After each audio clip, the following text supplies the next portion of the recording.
Olá, você que se liga no Portal Oeste em Foco, eu sou o Júnior Recalcati e eu estou em contato agora com o superintendente regional do DENIT em Chapecó, Diego Fernando da Silva. Nosso bate-papo vai abordar o retorno das obras na BR-163 entre São Miguel do Oeste e Dionísio Cerqueira, anunciadas no início da semana pelo ministro da Infraestrutura, Tarcísio Gomes de Freitas. Nós também, claro, vamos comentar sobre o contorno viário, que foi o grande objetivo do encontro com o ministro em Jaguaruna do Sul. Nós também vamos abordar a Viribarte, obras na BR-282, a federalização da SC-163, assuntos importantes que estão ligados ao DENIT em Chapecó e, claro, em Florianópolis também. Diego, seja bem-vindo ao nosso portal. De que forma o DENIT recebeu essa notícia de, agora em agosto, iniciar as obras da 163? Bom dia. Oi, Júnior, bom dia a todos os ouvintes, espectadores aí de São Miguel e toda a região. Realmente, a situação, né, desse contrato que nós temos em andamento, né, para a retomada das obras na BR-163, né, do trecho de Guaraciaba a Dionísio Cerqueira, eles estão já numa etapa já, né, da questão do levantamento para projeto, né, levantamento, elaboração dos projetos, né, já que é uma contratação integrada. Né, a empresa responsável ela vai elaborar os projetos, né, nas etapas de projeto básico e executivo, e aí, né, após a aprovação dessas etapas, vai dar início às intervenções, né, que forem aí programadas. Essas etapas elas já estão bem adiantadas, né, então a gente tem essa perspectiva de início, né, dos trabalhos, seja também das etapas de mobilização para o mês de agosto, né, após aí a conclusão dessas etapas, ou de parte dessas etapas, já que a empresa também pode apresentar segmentos, né, partes a serem atacadas, né, partes, por exemplo, do projeto executivo que podem ser já aprovadas e dado início também aos trabalhos, né, para a execução. Então, essa é a nossa perspectiva, né, que eles apresentem, né, ao longo desse mês de junho, para que seja também já analisado, aprovado, né, já que todas essas etapas são feitas por Brasília, para que a gente consiga aí em agosto já pelo menos iniciar a etapa de mobilização, né, que é a instalação de canteiros, né, toda a parte aí, né, de montagem das estruturas também, para que o pessoal consiga iniciar os trabalhos. Esse projeto básico e executivo, ele está concluído ou está quase pronto? Eles estão praticamente concluídos, principalmente as etapas de projeto básico, né, que são as etapas, a etapa preliminar, né, na verdade a primeira etapa que a gente tem, né, dentro desse contrato. Então, esse já foi entregue em fevereiro, em algumas disciplinas, em alguns pontos. Isso está sendo analisado, né, está tendo também essa troca de informações seja para correções, seja para melhorias também naquilo que é apresentado pela empresa. E aí, a partir disso, com a aprovação, ele pode apresentar, né, e elaborar, no caso, e apresentar o projeto executivo, né. A ideia, nesse caso, é a gente atacar, né, como uma das prioridades ali também agora nesse início de obras, é atacar ali a região de São José do Cedro, né, que é onde a gente tem uma demanda bastante grande, né, por conta aí da situação decorrente da rescisão do contrato anterior. São José do Cedro é a cidade escolhida devido à grande polêmica também, que se envolve o elevado, as condições do trecho também estão complicadas, como um todo, de São Miguel a Dionísio, mas até então São José do Cedro sempre foi uma região bastante caótica em questão do pavimento. É um local que, né, uma região que demanda bastante, né, bastante atenção, seja também agora nesses contratos que nós temos de manutenção, e como também, né, foi o trecho que foi, né, que recebeu as maiores intervenções, digamos assim, na época do contrato anterior, né, a gente tem uma possibilidade aí também de, com esses projetos aprovados, já dar início aos trabalhos e concluir aquilo que já foi iniciado, né, recuperar aquilo que eventualmente se perdeu e daí dar sequência aí para a conclusão daquela travessia, né, já que a gente tem aí as vias laterais, tem a conclusão também ali do viaduto, né, e algumas melhorias que precisam ser feitas, que vão ser discutidas nesse projeto. Então, tudo isso a gente pretende, nesse primeiro momento, né, como diretriz já até que foi passada para a empresa, a gente priorizar aquele segmento ali para a gente poder executar e concluir. Diego, tu falaste da situação do viaduto. a comitiva, alguns membros da comitiva, a exemplo do deputado Maurício Scudilarchi, informou e afirmou de que o ministro teria dito nesse encontro que seria demolido aquele viaduto. Isso realmente vai acontecer, até porque é tempo perdido e muito recurso aplicado para simplesmente desmanchar algo que muitos dizem ser feio para a cidade, que daqui a pouco não vai conseguir passar 2 caminhões. Qual é a intenção do DENIT em relação a essa obra? Então, essa informação é uma situação que tem que ser apurada, até porque a gente tem, né, dentro daquilo que está previsto no anteprojeto, né, a manutenção daquela estrutura, né? Claro que como eu comentei antes, vai passar nessa etapa de projeto por algumas melhorias, a empresa ela pode propor, né, algumas correções, algumas melhorias, mas a estrutura que está lá, ela foi executada conforme o projeto executivo que foi aprovado na época, né, desde questão das larguras, das dimensões, o tipo da estrutura que foi projetada, né, em princípio está tudo ok, né, isso também foi levantado na época da execução e também depois nessa fase de encerramento do contrato, onde a gente abriu alguns procedimentos para apuração da responsabilidade da empresa, né, com aplicação de multa e tudo mais, então foi também questionado todas essas situações com relação àquela estrutura ali do viaduto de São José do Cedro. Num primeiro momento, a gente não trabalha com essa perspectiva de demolição, até como você colocou, Júnior, é uma questão, né, de recursos que já foram aplicados, né, em princípio, aquela estrutura ali, ela não apresenta problemas, né, é claro que precisa ser, ali principalmente nos encontros dela, né, nos aterros ali, precisa ser feito um trabalho para embelezamento, para melhoria, porque já que a gente não está com aquela estrutura concluída, né, então, tudo isso vai ser feito nessa etapa agora, junto com essa empresa que foi contratada. Então, isso é uma situação que está no escopo do contrato, né, e que a gente vai tratar dentro daquilo que está previsto no projeto, né, mas nesse momento a gente não trata de demolição ou de qualquer outra intervenção ali para, né, remover aquela estrutura. Isso está, num primeiro momento, fora de cogitação. O que está faltando em São José do Cedro? A conclusão do elevado, o que mais falta a ser construído ali? O que precisa? Júnior, na verdade, aquela travessia a gente considera como uma travessia urbana, porque a gente tem não só a questão da pista principal, né, que atravessa todo o perímetro do município, mas também tem também a implantação de vias laterais, né, exemplo, uma delas que começa ali junto daquele viaduto que foi executado ali próximo ao Noesc, né, então dali parte uma via lateral que vai até depois ali na região do Distrito Industrial 2, né, isso no lado direito. No lado esquerdo a gente tem uma outra via lateral também, que ela praticamente vai terminar lá também junto do Distrito Industrial 2, só que ela começa um pouco mais para frente ali, né, coisa de 400 metros, 300 metros para frente, em função das configurações do trecho, mas ali tem essas vias laterais. Vai ser implantado também nessas vias laterais passeios, né, as alças também de acesso da pista principal para a via lateral. Ali na região do viaduto vai ter 2 interseções, uma paralela, né, uma de um lado e outra do outro, né, uma rotatória de acesso para quem vai, né, adentrar a cidade de São José do Cedro, e a outra rotatória do outro lado ali de quem vai acessar, né, o município de Princesa, e quem também vem da pista, sentido Dionísio Cerqueira São Miguel, por exemplo, vai utilizar ela, vai sair da pista principal, vai acessar essas interseções para, por exemplo, acessar o município ou se destinar ao município de Princesa. Então, tudo isso está discutido nesse anteprojeto e agora na etapa de projeto básico executivo. Diego, pode-se dizer que a grande discussão sobre o elevado em São José do Cedro, por ele ser de grande utilidade, ou seja, haver mobilidade, embelezamento para o município, está ligado àquele vídeo que há 5, 6 anos foi divulgado, criando uma expectativa de uma grande obra. Eu acho que tu chegou a assistir esse vídeo, que foi inclusive colocado como fonte o próprio DENIT, e que depois, na hora da construção, era totalmente diferente daquilo que foi apresentado.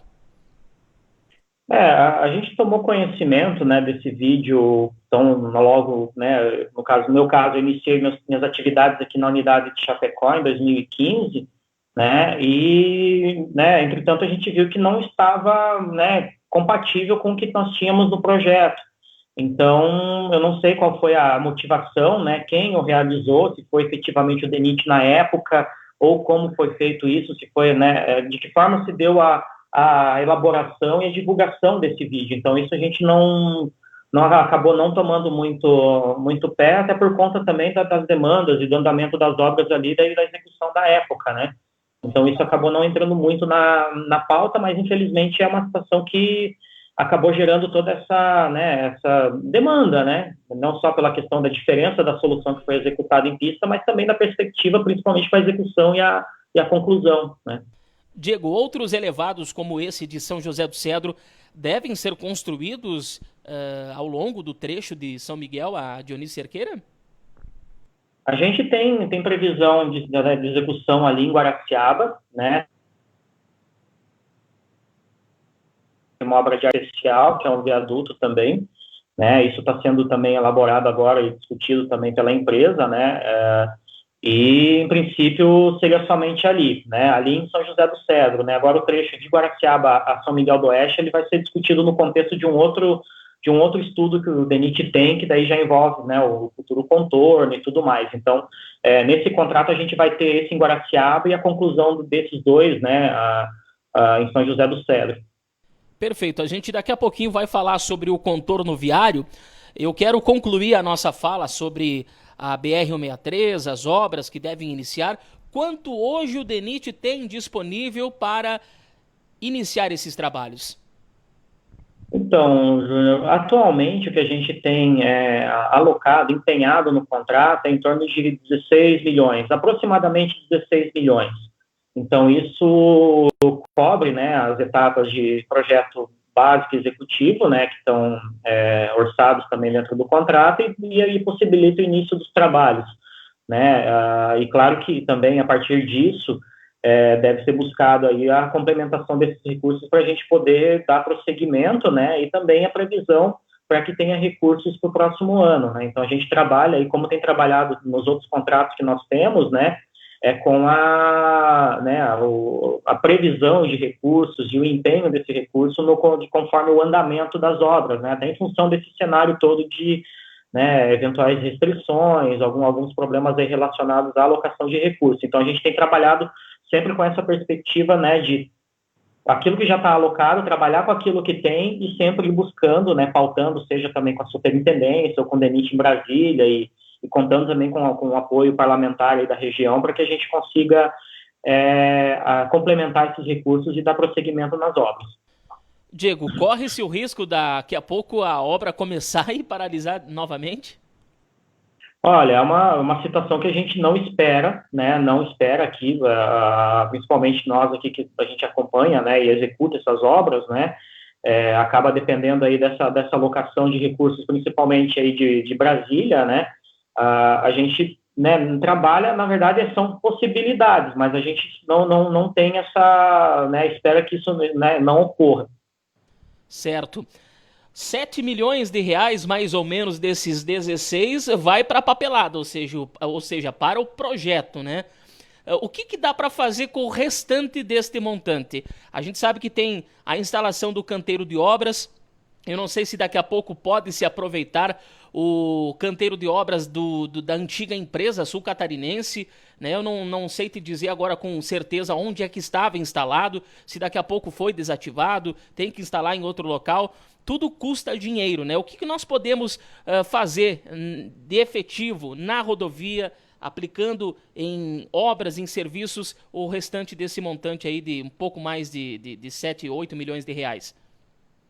Então, esse recurso a gente, né, espera que seja possível dar prosseguimento naquilo que foi iniciado na época, né, em que, né, estava vigente aquele outro contrato, principalmente com os trabalhos de terraplenagem, implantação das vias laterais, que são os pontos aí chave, até para a gente poder fazer toda a parte de pavimentação, né? A gente, como comentei, a travessia de São José do Cedro, ela tem algumas intervenções ainda a serem concluídas, principalmente aí dessas vias laterais, a gente precisa também verificar a situação daquilo que foi executado e que eventualmente se perdeu, principalmente na questão de drenagem, alguns outros dispositivos que estão previstos também até para serem executados antes da pavimentação, e daí trabalhar com a execução da pavimentação nesses trechos, né? Então, a gente tem outras etapas antes da pavimentação propriamente dita que a gente precisa colocar em pauta aí para ser discutido na execução. Então, a gente tem, claro, além da questão da mobilização, né, tem os recursos, esse recurso que vai ser usado para projeto. Claro que os projetos também, como eu comentei, eles podem ser aprovados e pagos por segmento. Então, daqui a pouco, nem todo o projeto, né, nem todo o projeto de toda a obra, ele vai ser aprovado, né? Então, aquilo que for aprovado vai ser pago, e sendo pago, ele, né, o executivo, principalmente, ele pode já dar início às intervenções. Então, tudo isso a gente vai colocar aí na gestão da fiscalização do contrato. Muito dos impasses, inclusive com a antiga empreiteira, na época em que estava trabalhando, era a questão da compra dos terrenos, onde a obra iria, inclusive, passar, né? As desapropriações, as indenizações. Como é que está essa situação? O DENIT já conseguiu regularizar isso tudo? Olha, a questão das desapropriações, elas vão ser discutidas também no transcurso desse contrato, né? A exemplo ali de São José do Cedro, não vou falar que na totalidade, mas que até precisa ser apurado também. Mas uma grande parte das áreas que foram afetadas pelas obras, elas foram desapropriadas, né, nos mutirões que nós tivemos ali em 2015 e também outros que tiveram depois. Então, em princípio, nesses pontos a gente já tem a possibilidade de executar, fazer as intervenções conforme previsto no projeto, e os outros locais, agora, dentro do contrato, desse contrato com a Torque, está previsto a realização dos estudos, até porque também, como está sendo desenvolvidos essas etapas de projeto básico executivo, a gente pode ter alterações nas soluções que daqui a pouco minimizem a incidência de desapropriações. Então, se trabalharia com a faixa de domínio que já teria lá, né? Ou daqui a pouco trabalharia-se em alguma solução de desapropriação que seria menor do que estava previsto antes, em função das adequações técnicas, adequações nas soluções. Então, tudo isso vai ser discutido agora. Então, a partir da hora que a gente tiver o projeto de desapropriação pronto, vai ser discutido daí eventuais mutirões, ou aquilo que vai ser, né, discutido aí no segundo momento aí com a aprovação dos projetos. Diego, é certo que os deputados, os senadores, enfim, a bancada do Oeste Catarinense precisará e muito auxiliar com recursos, com emendas parlamentares, injetando dinheiro para que essas obras aconteçam. Até porque a perspectiva, segundo o próprio ministro Tarcísio, é de que 2021 o orçamento do órgão seja reduzido. Eu não sei quanto foi o orçamento desse ano, talvez tu possa confirmar pra gente qual é a perspectiva também para 2021, mas a gente sabe que não é somente o Extremo Oeste que precisa de obras, não é somente o Grande Oeste Catarinense, toda a região, todas as regiões do estado têm as suas demandas e é preciso dividir o recurso, né? Ou seja, é como se fosse cortar o queijo e dividir para 10 bocas comerem, por exemplo.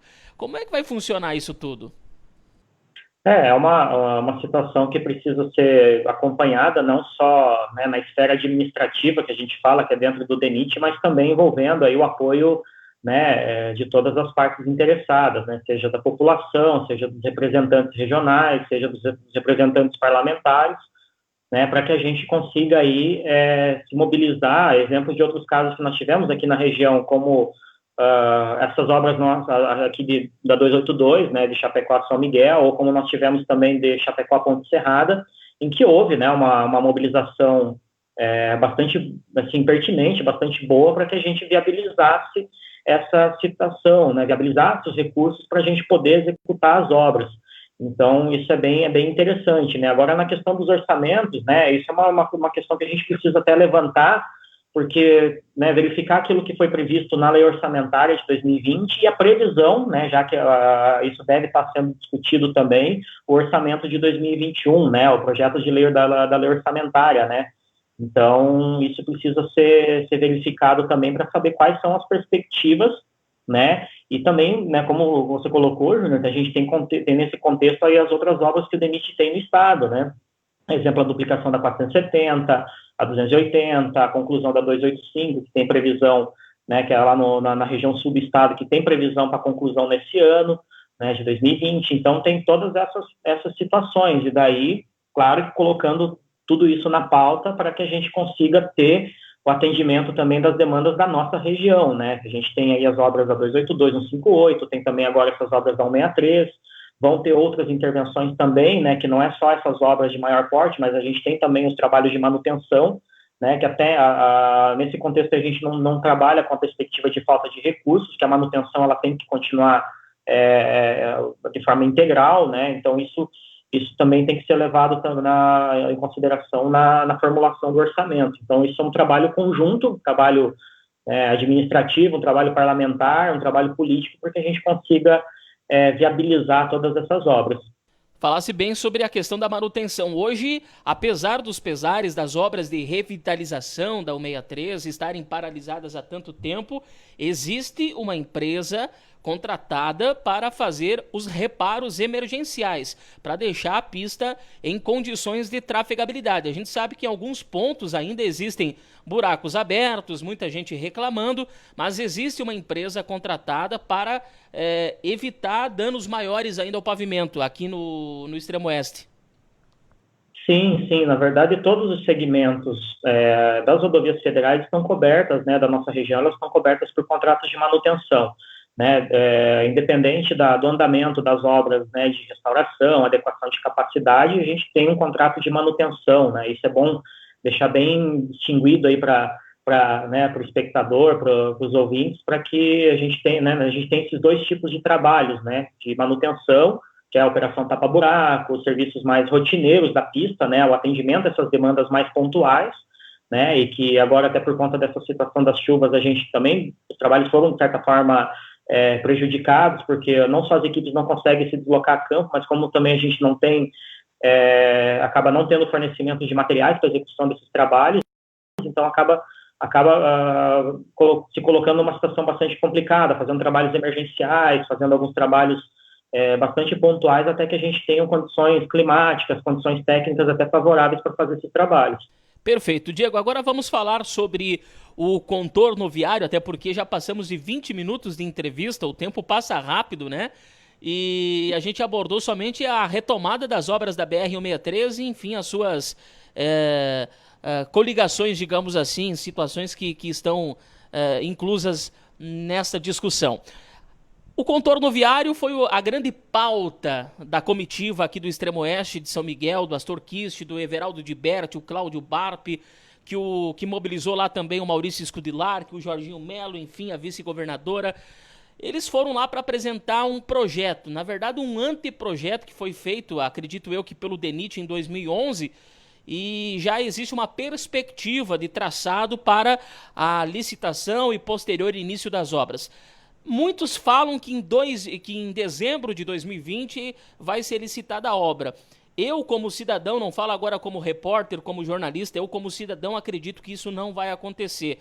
Até porque o ministro, em sua fala, deixou bem claro de que ele tem pés no chão e ele não começa uma obra sem terminar outra. E o detalhe, o contorno viário é mais uma obra de grande porte, assim como o trecho da BR-163 de São Miguel a Dionísio, que é montante de 200 milhões de reais, mais o contorno viário, mais cerca de 200 milhões de reais. São 400 milhões, é muito dinheiro para duas obras aqui no Extremo Oeste, sem contar os possíveis investimentos na federalização da SC-163, que daqui a pouco mais a gente vai falar também, de São Miguel a Dionísio Cerqueira. Então, a obra vai ser feita, o ministro deixou claro que vai acontecer, mas não deu prazo certo. Muitos têm a perspectiva de que dezembro vai ser licitado. Isso realmente pode acontecer, já que o ministro deixou claro que primeiro outras obras em andamento precisam ser concluídas para depois iniciar outras? Então, Júnior, na verdade, eu compactuo com o posicionamento do ministro Tarcísio, né, até por conta aí também né, deixando o registro aí que ele tem feito um trabalho extraordinário no Ministério da Infraestrutura, e isso também tem repercutido bastante no DENIT, né, também, como é um órgão vinculado, e a gente concorda com esse posicionamento dele, até por conta, né, da necessidade que a gente tem de se concluir, né, os outros trabalhos que nós temos na região. A gente tem obras complexas, né, exemplo dessa daqui da 282 e 58 que já está em andamento, essa da 163 que nós vamos ter também por conta da execução, né, das travessias urbanas, todas as interferências que tem, e também da execução das soluções da pista principal em pavimento rígido, em pavimento de concreto. E a questão do contorno viário, né, como foi colocado, na verdade foi apresentada uma proposta de traçado, né, o que a gente tem de informações é que ele decorre do estudo de viabilidade que foi executado pelo DENIT alguns anos atrás, né, possivelmente aí, né, anterior a 2011, né, já que daí teve essa proposta já agora colocada em pauta. Então, tudo isso, né, a partir dessa proposta de traçado ou de outras que estiverem dentro desse estudo de viabilidade que foi elaborado, é que vai dar início às etapas de elaboração, né, do anteprojeto, né, ou do projeto executivo, se assim for decidido, né, e contratado, né, mas nós precisamos aí cumprir todas essas etapas, né, todas as etapas de levantamento para elaboração do anteprojeto, o cadastramento de todas as soluções, interferências. Então é um trabalho bastante complexo, né, que pode ser iniciado, né, pode ser feito, né, numa etapa interna dentro do DENIT, pode ser dado início a essas discussões, mas a gente ainda tem que cumprir todas essas etapas para daí sim poder falar em uma eventual licitação. Então, eu acho que seguindo também nessa linha que foi colocada de, né, primeiro a gente executar aquilo que tem para ser executado, que já está em andamento, para daí pensar em intervenções novas, né, em função do montante, da complexidade, das etapas que a gente precisa cumprir.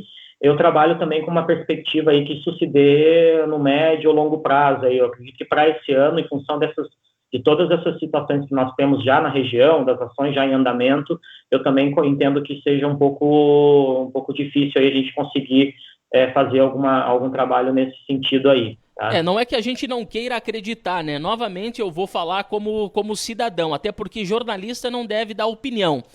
Porém, a gente percebe que o ano que poderia ser o grande ano para muitas pessoas, 2020, havia uma grande expectativa, foi frustrada devido a essa situação da pandemia. Porém, muitas pessoas foram pegas de surpresa com o anúncio do ministro do retorno das obras da BR-163 em cerca de 30 dias após essa conversa com a comitiva, de que o contorno viário poderia acontecer, pelo menos a licitação, que já é o início de tudo, né? Agora em dezembro de 2020, então parece um sonho diante de uma situação complicada que a gente vivencia, porque todos os recursos basicamente estão sendo aplicados no combate a essa doença, a esse novo coronavírus, que não tem cura, que há muita falação sobre essa situação, mas a realidade é essa. Então, nós podemos afirmar também de que é preciso fazer estudos, até porque existia antigamente um traçado que foi realizado há 40 anos atrás. Isso foi na década de 80. Esse traçado, inclusive, do contorno viário passava próximo da Câmara de Vereadores, da UNOESC em São Miguel, hoje uma área habitada com empresas, com residências, enfim, com certeza que não tem condição de passar por ali. Então tem que fazer um novo estudo, por isso que a gente comenta desse anteprojeto, dessa perspectiva. Eu não sei, Diego, daqui a pouco se tu tem conhecimento total de como é esse anteprojeto, onde passaria, né? A gente tem informação de que o contorno viário ele passaria em volta ali da rodovia Leonino Baldiceira, onde temos a Madebal, né, onde passa pela comunidade do Guamirim, enfim, ele sai ali no bairro Salete. Nós também temos aquela construção na saída para Guaraciaba, próximo da Loman Pneus, da Pão de Queijo Verdadeiro. Nós temos aquela construção que talvez ligaria a BR-282 em direção ao Paraíso e também a esse contorno viário. Eu não sei se seguiria essa rota, mas a gente quer uma perspectiva aí do DENIT sobre esse possível traçado futuro.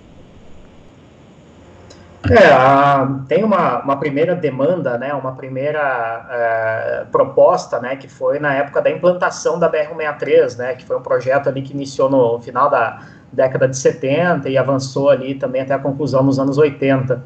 Mas isso não, em princípio, eu acho que não se aplicaria mais, né, o que teria que ser buscado, né, e a gente pretende fazer aí em breve, é verificar quais são as propostas, né, de traçado, a proposta que foi levada, inclusive, nessa comitiva, e a partir disso estudar, né, estudar quais as soluções, principalmente as interferências, e como que a gente vai tratar disso, né, mas uma perspectiva que a gente tem é que ela, de fato, faça a ligação com o trecho ali da BR-282, né, que vai ali para a fronteira com a Argentina em Paraíso, né, então isso é uma das coisas que a gente tem em mente, até por conta das intervenções que já foram feitas na época do contrato anterior, da BR-163, que fez aquele viaduto ali na chegada ali em São Miguel. Então, tudo isso vai ter que ser discutido e vai ter que ser levantado agora para a gente poder dar os próximos passos com relação à elaboração do anteprojeto. Muito bem, agora vamos partir para a federalização da SC-163, já que falamos tanto dessa rodovia. Hoje, um trecho estadual de São Miguel a Itapiranga e que daqui a pouco pode ser federalizado. Muitas mudanças vão acontecer. Hoje nós temos um posto de polícia militar rodoviária em Iporã do Oeste que pode e tem que ser substituído por um posto da Polícia Rodoviária Federal. Ou daqui a pouco, pelo menos a questão é a seguinte, nós temos o posto em Guaraciaba, mas o pessoal de Guaraciaba vai ter que patrulhar até Itapiranga, né? Até porque ao se tornar uma rodovia federal, o pessoal da Polícia Militar Rodoviária vai ter que mudar de endereço. São ações, investimentos importantes, talvez uma nova rota para o escoamento da produção. Nós temos grandes indústrias, como a JBS, por exemplo, em Itapiranga. Não temos uma ponte para acessar o estado vizinho, o Rio Grande do Sul, então são outras situações complexas também de investimento, de projetos. O que podemos falar sobre a federalização da SC-163, Diego? Então, Júnior, esse processo de federalização, ele está em vias, né, de se encerrar, né, que a partir da publicação da portaria, né, por parte da direção-geral do DENIT, né, o que a gente tem de informações é que esse processo já está lá em Brasília, então só falta mesmo os trâmites lá dentro para poder, né, fazer essa portaria e a publicação dela no Diário Oficial. Isso é a informação que nós temos até então. A partir disso, o DENIT já tem planejado algumas ações para manutenção desse trecho, né, como é um trecho que está sendo, né, recém-incorporado, recém-absorvido para a malha rodoviária federal. Na verdade, agora a gente entra com essas ações que são as ações imediatas, né, para manutenção e conservação do trecho, e a partir disso, né, vai ser dado início aos estudos para eventuais adequações, né, então são etapas ainda que estão bastante, né, na verdade, que vão ser amadurecidas nesse contexto, né, então como é uma rodovia que ainda não foi totalmente absorvida, né, a gente está trabalhando com a contratação de serviços de manutenção, que é o que a gente tem que fazer logo de imediato quando se absorve, quando se incorpora esse trecho, e a partir disso vai ser dado andamento, né, vai se colocar na pauta para discussão se vai ser feitos melhoramentos, como que isso vai se dar, e também dentro daquilo tudo que a gente tem no contexto das outras obras que nós temos na região, né. Então, tudo isso tem que ser colocado, claro, tem que ser estudada, discutidas quais as soluções, quais são as propostas de melhorias, daqui a pouco alguma adequação, alguma correção geométrica, né, implantação de terceiras faixas, então tudo isso ainda precisa ser discutido, colocado em pauta, né, colocado na questão do planejamento do DENIT para que entre, né, em discussão, seja em contratação também de projetos, estudos de viabilidade, então tudo isso ainda é uma coisa bastante recente até para a gente também já ter uma diretriz, então a partir da hora que se incorporar o trecho, a gente vai partir para essas ações de manutenção e daí, na sequência, os estudos daí, né, a discussão para ver quais são os estudos que vão ser propostos ali para o trecho e, eventualmente, também a ponte, né, a travessia ali para o estado do Rio Grande do Sul. Então, tem uma série de coisas ainda para serem colocadas na pauta aí para a gente poder verificar aí quais são as ações que vão ser tomadas daqui em diante. Diego, eu preciso fazer essa pergunta porque tem muita gente que gostaria de efetivá-la e a gente então está dando voz ao povo.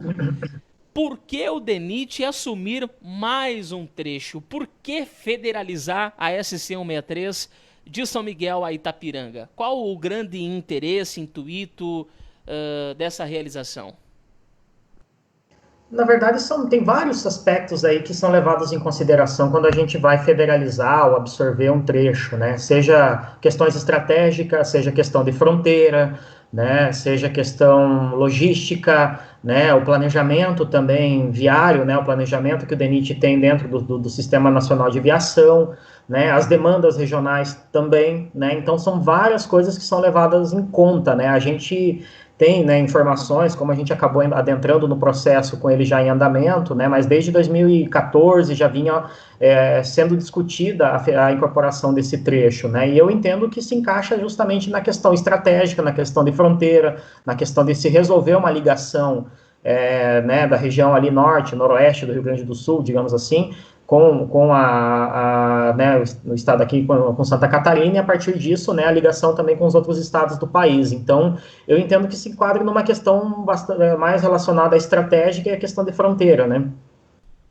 Antes você falou sobre a questão da ponte. É uma obra esperada há tantos anos, 40, 50 anos, pela comunidade local e regional, que certamente possibilitaria ainda mais qualidade, mobilidade, segurança para o escoamento da produção, o ir e vir das pessoas. A gente sabe que tem muita gente que mora no outro lado do rio, ou seja, no Rio Grande do Sul, e vem para Santa Catarina trabalhar na JBS, por exemplo, que eu disse, é uma grande empresa, acredito que seja a maior no município, né, em questão de arrecadação, de impostos e tudo mais, e a gente sabe que nós já enfrentamos, já divulgamos várias situações de perigo, rio cheio, rio seco, ocasionando aí problemas para as pessoas.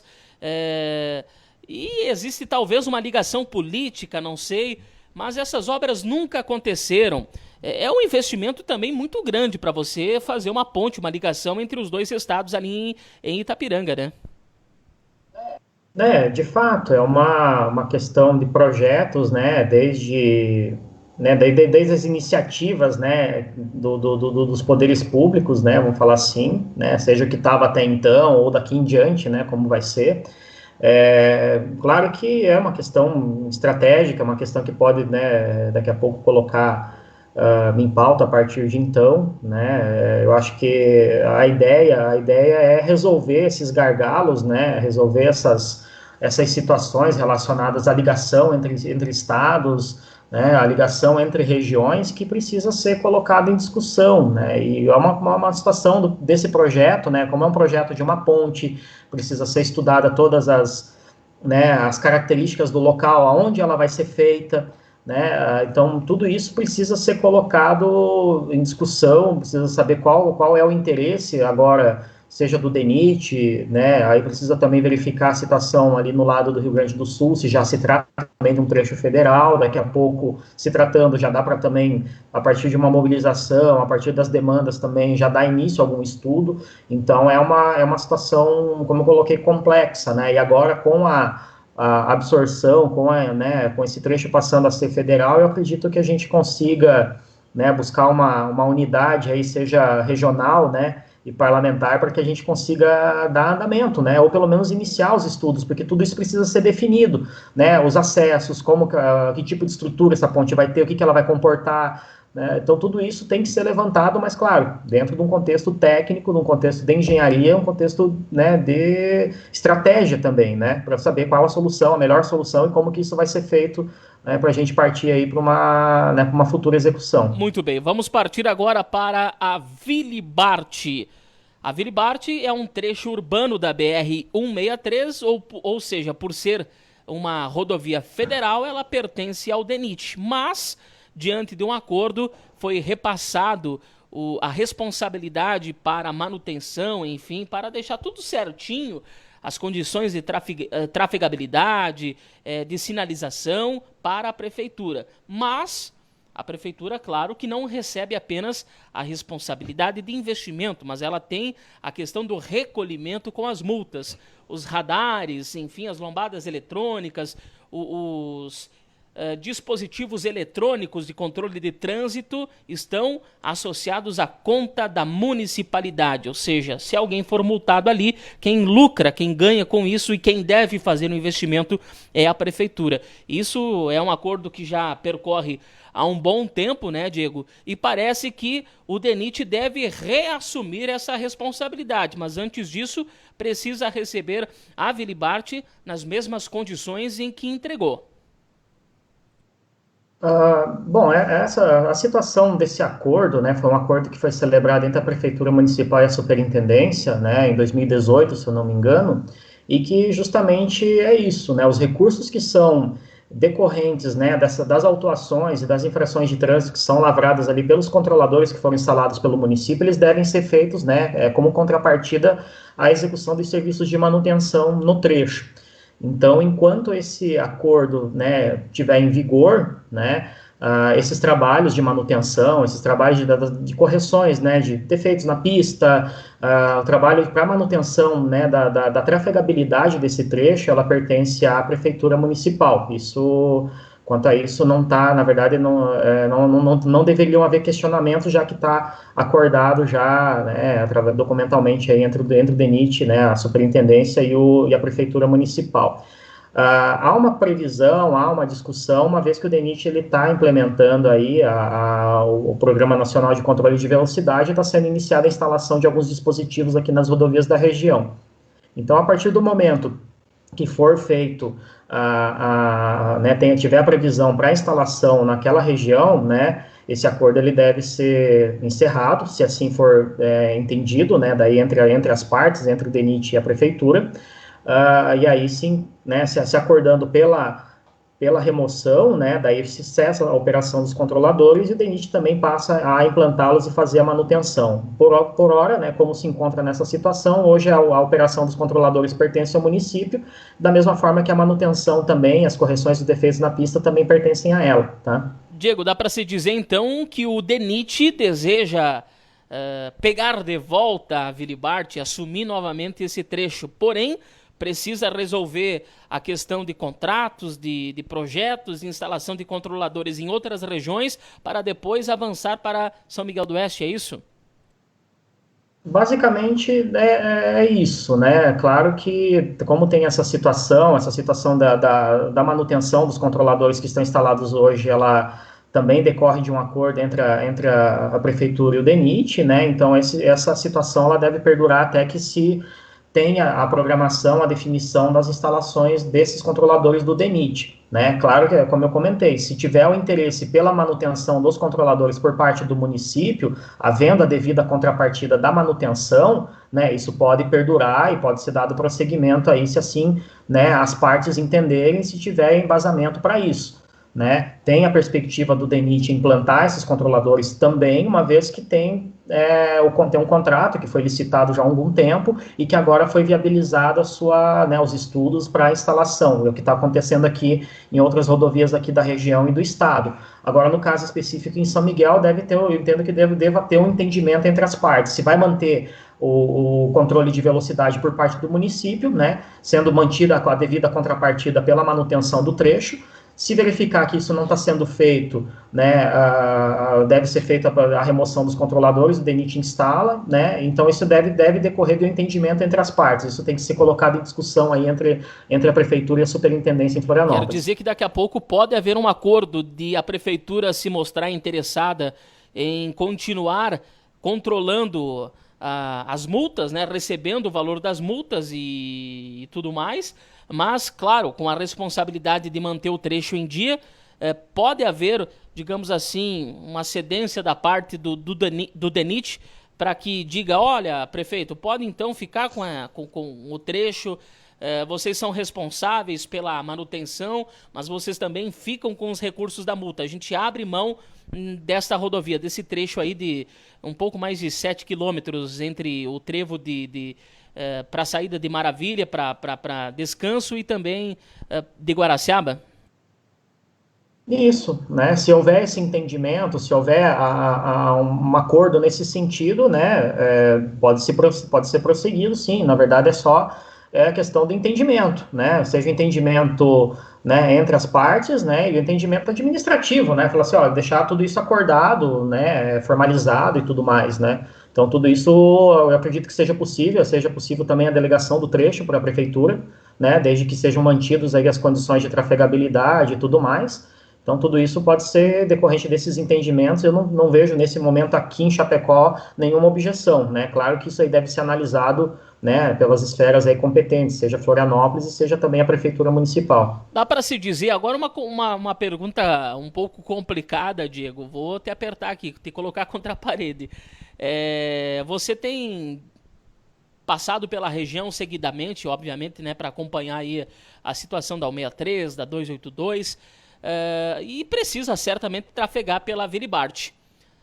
Dá para se dizer que na época da gestão do DENIT, a Vilibarte ela estava numa condição melhor, já que hoje nós encontramos muitos buracos, desníveis, uma situação caótica, principalmente na pista da esquerda, tanto para quem vai, tanto para quem vem, porque ali é que passam os caminhões, veículos de carga, né?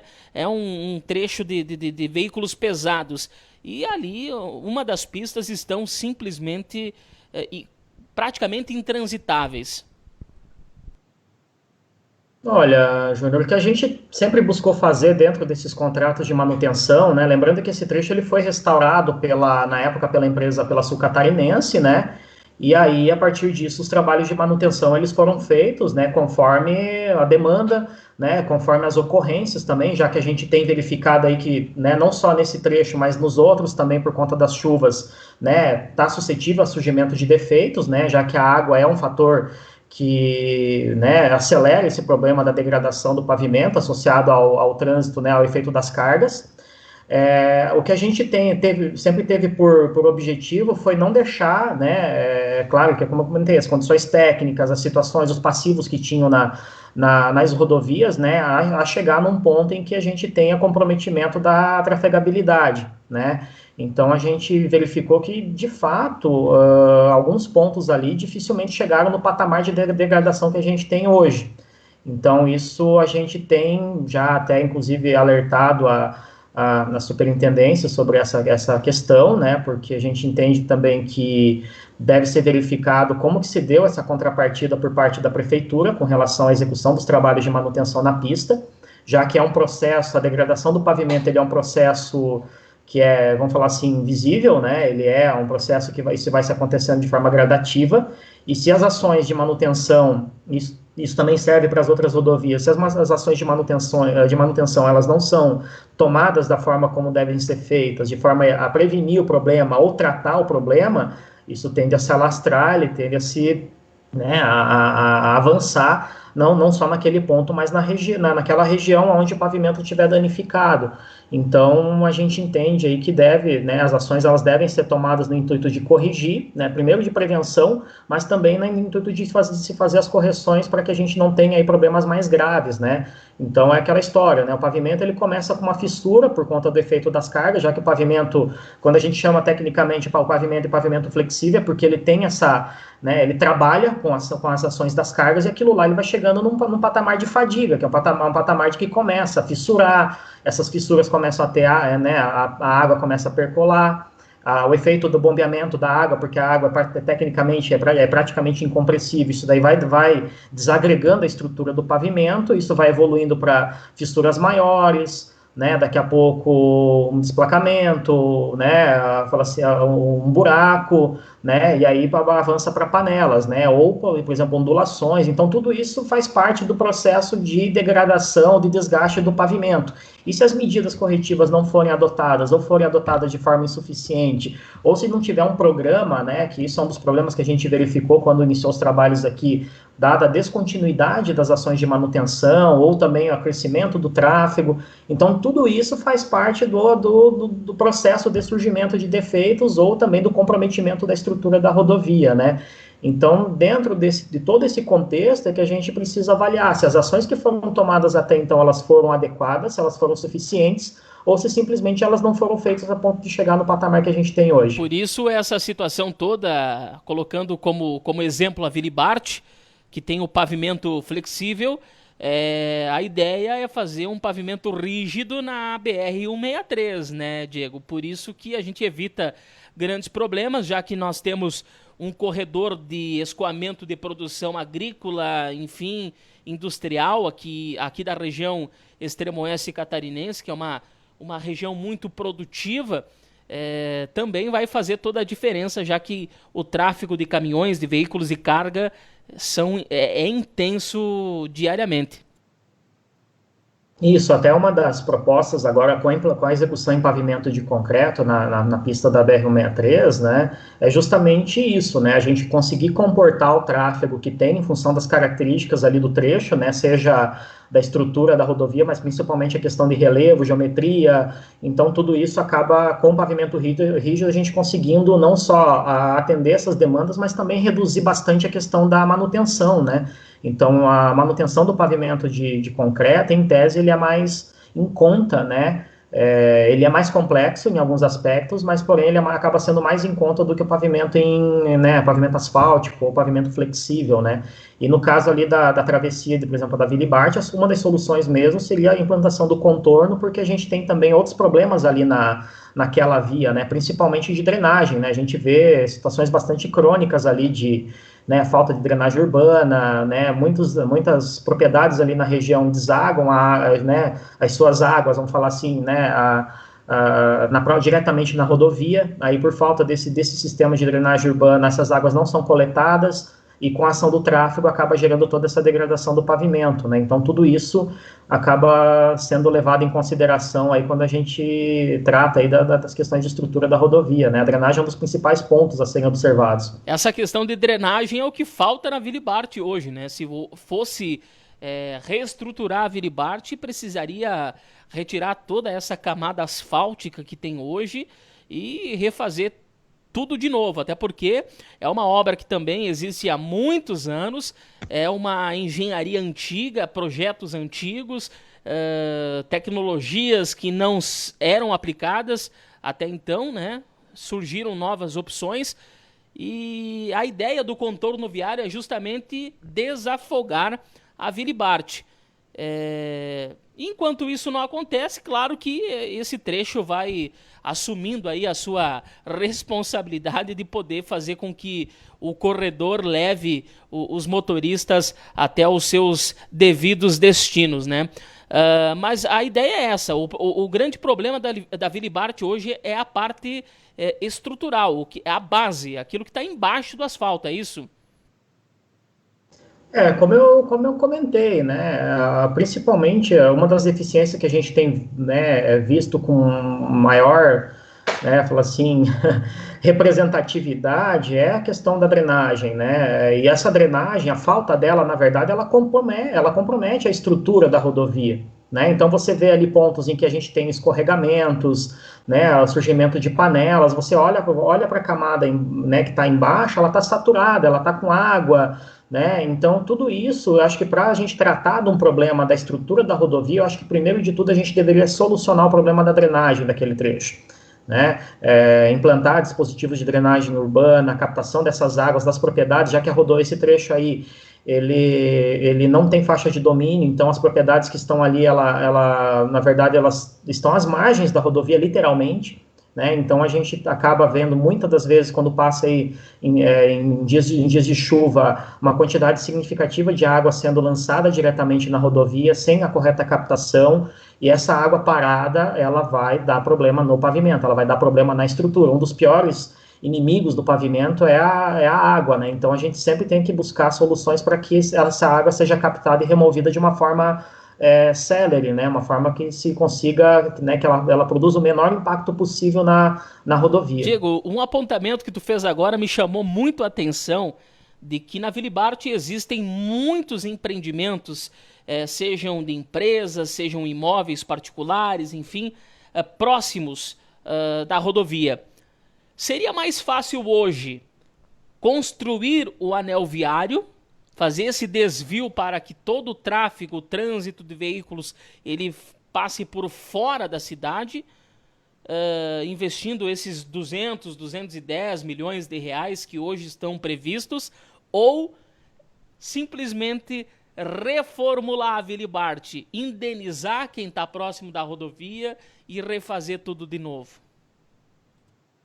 Eu acredito, Júnior, isso é uma opinião, né, na verdade, é que o ideal seria a gente eliminar toda e qualquer interferência do trânsito de longa distância com o trânsito local, tá? Isso até por questões de segurança, a operacionalidade da rodovia.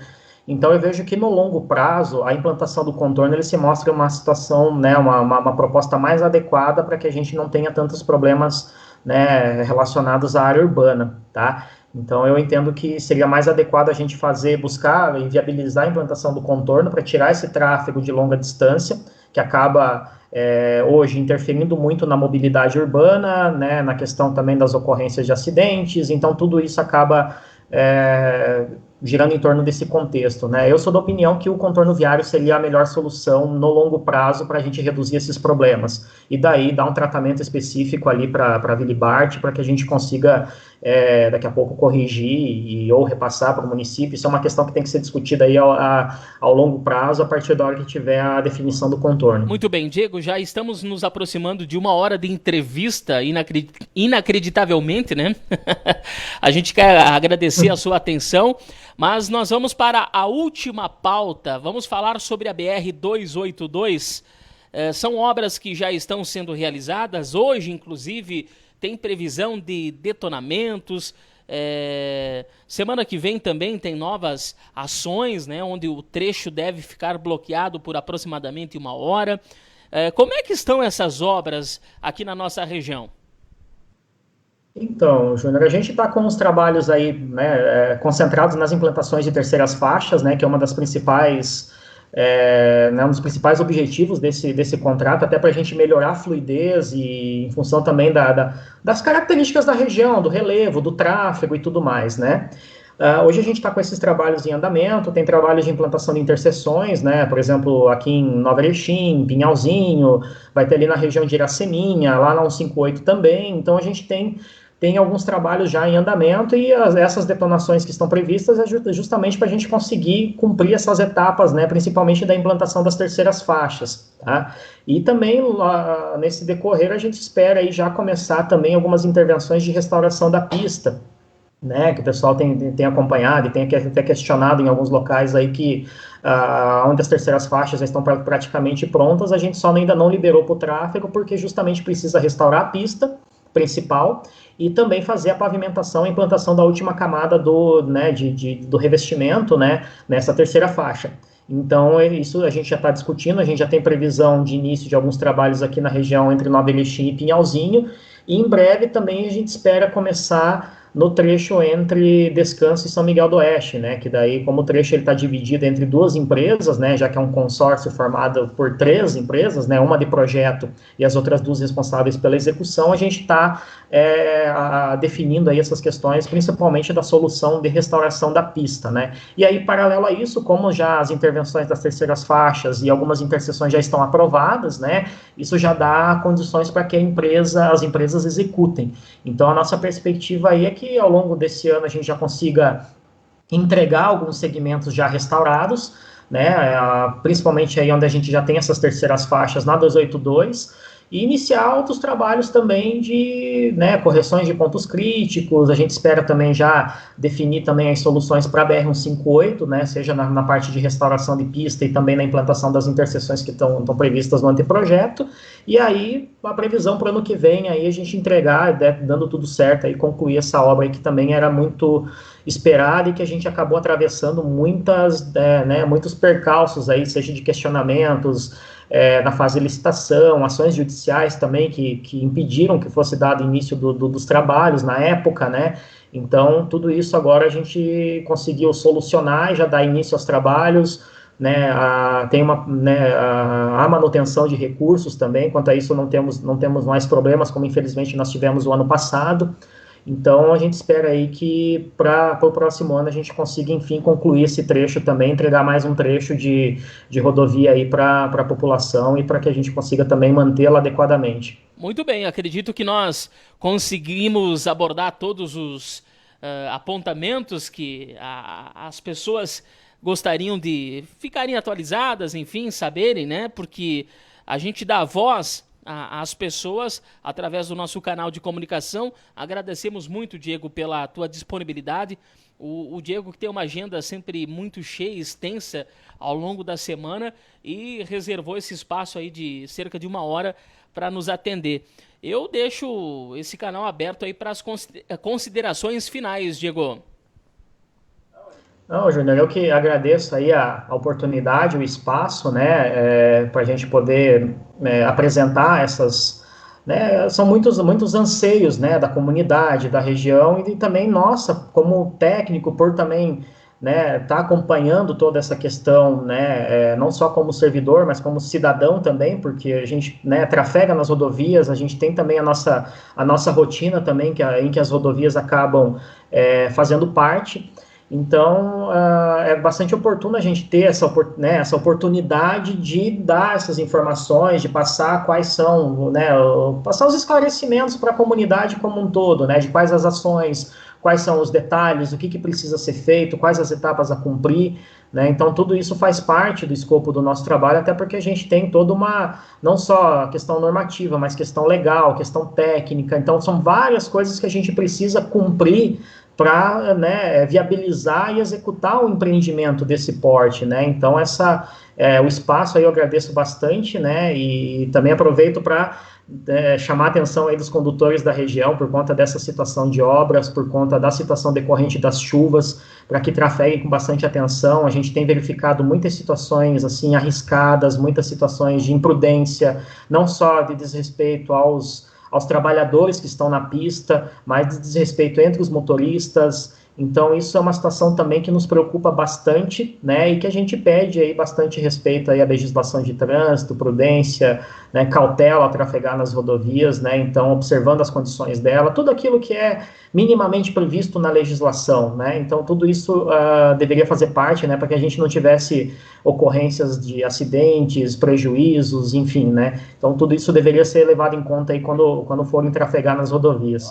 Eu agradeço o espaço, né, e a unidade aqui de Chapecó vai estar à disposição de toda a população aí para os esclarecimentos. Muito bem, eu agradeço a entrevista do Diego Fernando da Silva, superintendente regional do DENIT em Chapecó, falando para a gente sobre a retomada das obras da BR-163 previstas para agosto, anúncio do ministro da Infraestrutura, Tarcísio Gomes de Freitas, e também das informações sobre o contorno viário de São Miguel do Oeste, que deve ser realidade daqui a alguns meses.